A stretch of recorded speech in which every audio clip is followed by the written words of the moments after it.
শিক্ষার্থীবৃন্দ আসসালামু আলাইকুম, সবাইকে স্বাগতম তথ্য যোগাযোগ প্রযুক্তির ভুবনে। আমি ফৌজিয়া ইয়াসমিন, সিনিয়র শিক্ষিকা ICT, Adamjee cantonment public school, Dhaka সেনানিবাস, ঢাকা। আজকে আমি অষ্টম শ্রেণীর তথ্য যোগাযোগ প্রযুক্তি বিষয় নিয়ে আলোচনা করব।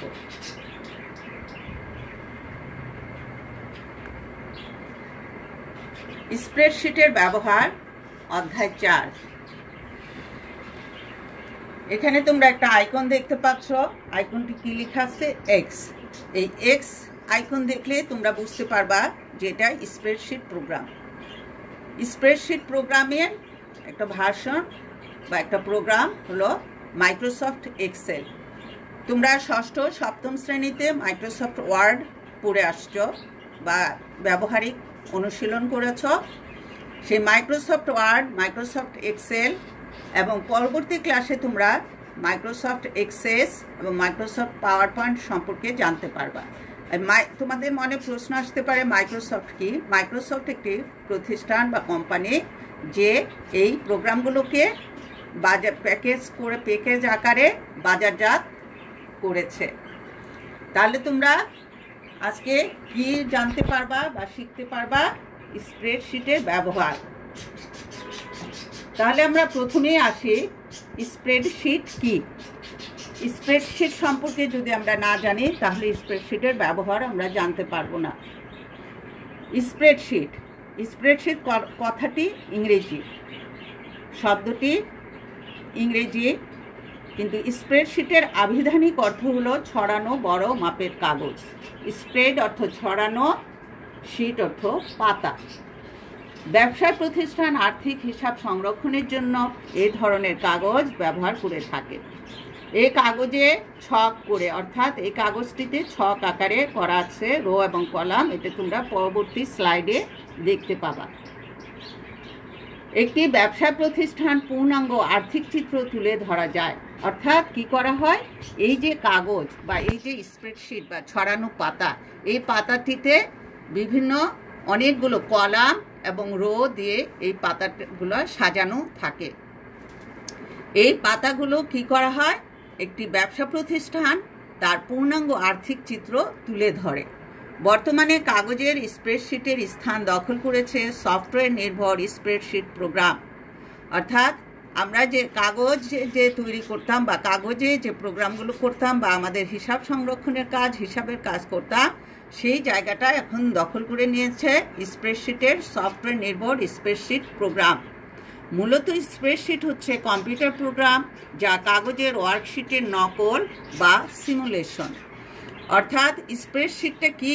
ছড়ানো পাতা বা স্প্রেডশিট হচ্ছে কম্পিউটার প্রোগ্রাম যা কাগজের ওয়ার্কশিটের নকল। অর্থাৎ কাগজে যে ওয়ার্কশিট, ওয়ার্ক অর্থ কি? কাজ, শিট অর্থ পাতা, কাজের পাতা। ওয়ার্কশিট অর্থ হলো কাজের পাতা। এই কাজের পাতার নকল বা সিমুলেশন, এগুলোর অর্থ একই। কম্পিউটার প্রোগ্রাম, কাগজের ওয়ার্কশিটের নকল বা সিমুলেশন, এগুলো হলো সেম।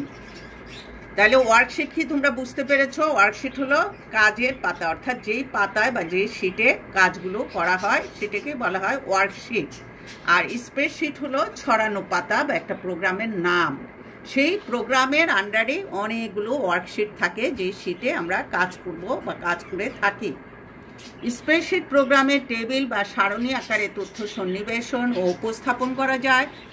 অর্থাৎ স্প্রেডশিট প্রোগ্রামে কি করা যায়? টেবিল বা সারণী আকারে তথ্য সন্নিবেশন উপস্থাপন করা যায়, যা আমি তোমাদের পরবর্তী ক্লাসে উপস্থাপন করব। এবং এগুলির উপর গাণিতিক বিভিন্ন অপারেশন প্রয়োগ ও বিশ্লেষণের ব্যবস্থা থাকে। অর্থাৎ এই যে তথ্যগুলো সারণী আকারে বা টেবিল আকারে আমরা উপস্থাপন করব, এই টেবিল বা সারণী দিয়ে আমরা গাণিতিক বিভিন্ন অপারেশন, এখানে কি করা হয়? গাণিতিক বিভিন্ন অপারেশন প্রয়োগ করা হয় এবং বিশ্লেষণের ব্যবস্থা থাকে এবং বিশ্লেষণ করার ব্যবস্থা থাকে। এটা তোমাদের পরবর্তী শ্রেণী কার্যক্রমে আমি আলোচনা করব, সেটা কিভাবে তোমাদের যেমন রেজাল্টটাকেও আমরা সারণী আকারে উপস্থাপন করতে পারি। তখন তোমরা বুঝতে পারবা যে সারণীর প্রয়োগ স্প্রেডশিটে কি। কয়েকটি স্প্রেডশিট প্রোগ্রামের নাম দেখো: Microsoft Excel, Apple Numbers, OpenOffice, Oracle, Gnumeric ইত্যাদি কিছু প্রচলিত স্প্রেডশিট প্রোগ্রামের নাম। তবে বর্তমানে বহুল ব্যবহৃত স্প্রেডশিট প্রোগ্রাম হচ্ছে মাইক্রোসফট এক্সেল। এখন আমরা আসি স্প্রেডশিটের ধারণা, অর্থাৎ কনসেপ্ট অফ স্প্রেডশিট। কিভাবে স্প্রেডশিট প্রোগ্রামের উৎপত্তি হয়েছে বা মানুষ স্প্রেডশিট নিয়ে ভাবতে শিখেছে। মানব জাতির আদিকাল থেকেই মানুষকে বিভিন্ন বিষয়ে হিসাব রাখতে হতো, তাই না? আমরা এখনও কিন্তু অনেক হিসাব রাখি। তোমরা যেমন কোন বিষয়ে কত মার্কস পেয়েছো সেই হিসাবটা খুবই সুন্দরভাবে রাখতে চাও, কাগজে লিখে রাখো, কিন্তু তোমরা স্প্রেডশিট এক্সেল প্রোগ্রামেও লিখে রাখতে পারো। কখনো পাথরে, কখনো গাছের বাকলে বিভিন্ন প্রকার চিহ্ন দিয়ে মানুষ হিসাব রাখার চেষ্টা করত। পাথরে, গাছের বাকলে, আবার কখনো ছোট ছোট মুদ্রা দিয়ে বা ছোট ছোট বিভিন্ন বস্তু দিয়ে মানুষ হিসাব রাখার চেষ্টা করত। কিন্তু এভাবেই কি আদিম যুগে কি মানুষ থেকে যাবে? মানুষের সভ্যতার বিকাশ ঘটেছে, মানুষ বিভিন্ন কিছু আবিষ্কার করতে শিখেছে, তখন চিন্তা করলো বা তাদের চেষ্টা থেকে মানুষ আবিষ্কার করে অ্যাবাকাস। এটার নাম হলো অ্যাবাকাস। এই যন্ত্রটা তোমরা ছোটোবেলায় দেখতে পারো, এখনও দেখে থাকতে পারো, অনেকে নাও দেখে থাকতে পারো, কিন্তু এখানে ছবিতে তোমরা দেখতে পাচ্ছ এটার নাম হলো অ্যাবাকাস। এটা দিয়ে আগের দিনে বা এখনও ছোট বাচ্চারা খেলার ছলে তারা গণনার কাজ শিখে নেয়। গুটিগুলো 1 2 3 করে ফেলালে এক একটা ঘরে 1 2 3 4 5 6 7 এরকম কিছু কিছু গুটি থাকে। এই গুটিগুলোকে দিয়ে দিয়ে তারা গণনার কাজকে সমাধান করে। তখন কি হলো, এই অ্যাবাকাস যখন তৈরি হলো তখন মানুষের কিছুটা গণনার কাজে উন্নতি হলো, কিন্তু তারপরেও কি মানুষ চেষ্টা থেমে থাকে না। মানুষ দিন দিন পৃথিবীর যত সময় বয়স বাড়ছে, পৃথিবীর মানুষও বেড়ে যাচ্ছে, মানুষের চাহিদাও বেড়ে যাচ্ছে, মানুষের গণনার কাজও অনেক বেড়ে যাচ্ছে বা হিসাব নিকাশের কাজও বেড়ে যাচ্ছে। তখন মানুষ দেখলো যে এই অ্যাবাকাস সিস্টেমে আর তাদের প্রয়োজন মিটছে না। তখন মানুষ কাগজ কলম হিসাব রাখার চেষ্টা করলো। তোমরা জানো যে চীন দেশে প্রথম কাগজ আবিষ্কার হয়েছে।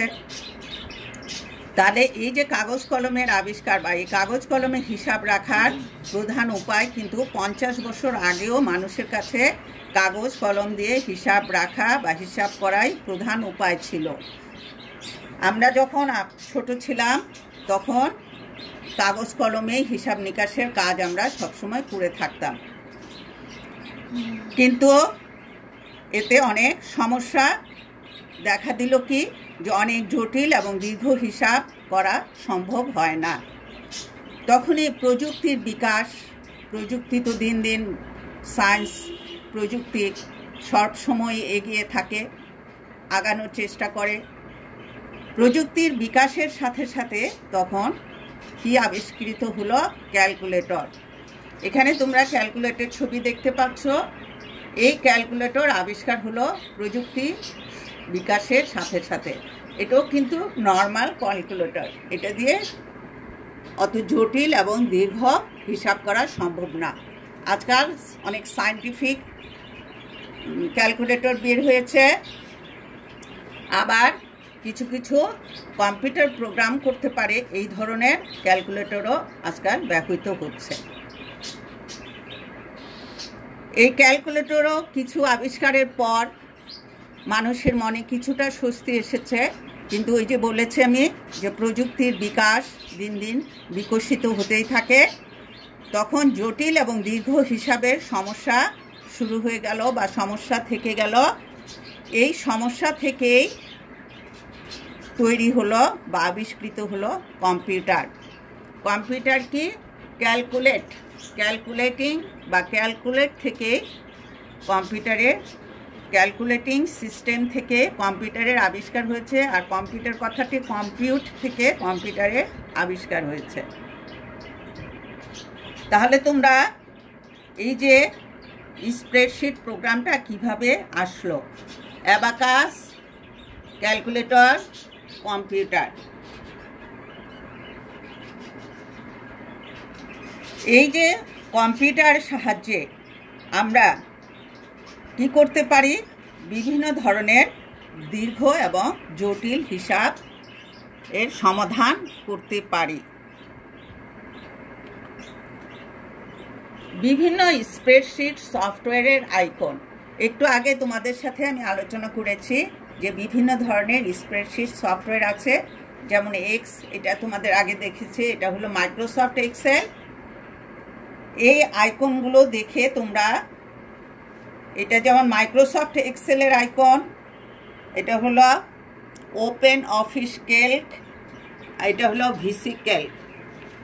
অর্থাৎ এই আইকনগুলো দেখে তোমরা বিভিন্ন ধরনের স্প্রেডশিট সফটওয়্যার সম্পর্কে জানতে পারবা, সফটওয়্যার নাম বলতে পারবা।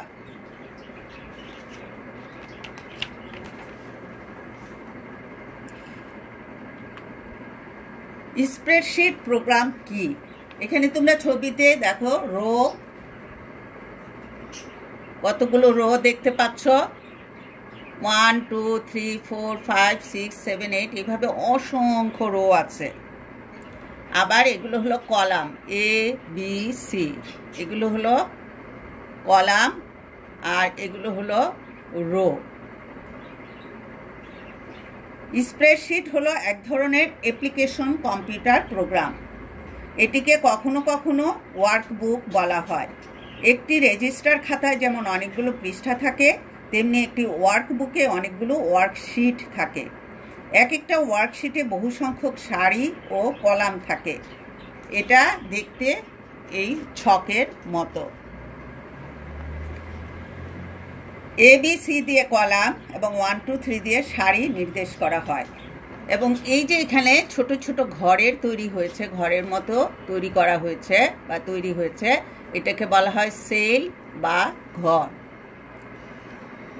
এটা হলো নাম্বার 1 রো, এটা হলো এ নাম্বার কলাম। তাহলে এই যে ঘর বা সেল, এই সেলটাকে বা ঘরটার ঠিকানা হলো A1, অর্থাৎ কলাম হলো A1 হলো রো, এর ঠিকানা হলো A1। আমরা সবাই প্রত্যেকের বাসার ঠিকানা আছে, সেরকম এখানে প্রত্যেকটা সেল বা ঘরের ঠিকানা আছে। এই ঠিকানা যদি আমরা না দেই কম্পিউটারকে, তাহলে কম্পিউটার কোনো প্রোগ্রামই সমাপ্ত করতে পারবে না বা সমাধান করতে পারবে না। তথ্য যোগাযোগ প্রযুক্তি এবং স্প্রেডশিট। বর্তমান যুগ হলো তথ্য যোগাযোগ প্রযুক্তির যুগ। এ যুগে তথ্য প্রক্রিয়াকরণ একটি গুরুত্বপূর্ণ কাজ। বিভিন্ন প্রকার ব্যবসায়িক কাজে এবং যে কোনো গবেষণায় প্রাপ্ত উপাত্তকে বোধগম্যভাবে, অর্থাৎ বুঝার জন্য বা যাতে সহজে বোঝা যায়, উপস্থাপনের জন্য উপাত্তগুলোকে বিশ্লেষণ করতে হয়। স্প্রেডশিট প্রোগ্রামের সাহায্যে এ ধরনের বিশ্লেষণের প্রাথমিক কাজগুলো সহজেই সম্পাদন করা যায়। স্প্রেডশিট প্রোগ্রামে একটা ওয়ার্কশিটে সাধারণত সব ধরনের উপাত্ত প্রবেশ করানো যায়, ফলে যে কোনো ধরনের যে কোনো সংখ্যক উপাত্ত অল্প সময়ে সম্পাদনা করা, হিসাব করা, বিশ্লেষণ করা এবং প্রতিবেদন তৈরি করার কাজ স্প্রেডশিট প্রোগ্রামের মাধ্যমে করা যায়। অর্থাৎ আমরা উপাত্তগুলো সন্নিবেশন করে অল্প সময়ে হিসাব করতে পারি, উপাত্ত বিশ্লেষণ করতে পারি, প্রতিবেদন তৈরি করতে পারি এই স্প্রেডশিট প্রোগ্রামের সাহায্যে।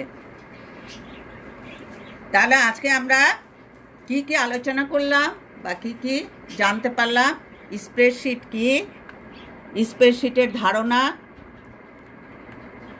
বিভিন্ন স্প্রেডশিট সফটওয়্যারের আইকন, স্প্রেডশিট প্রোগ্রাম কি। সবাইকে ধন্যবাদ দিয়ে আজকে আমি আমার আলোচনা এখানেই সমাপ্তি ঘোষণা করছি। আল্লাহ হাফেজ।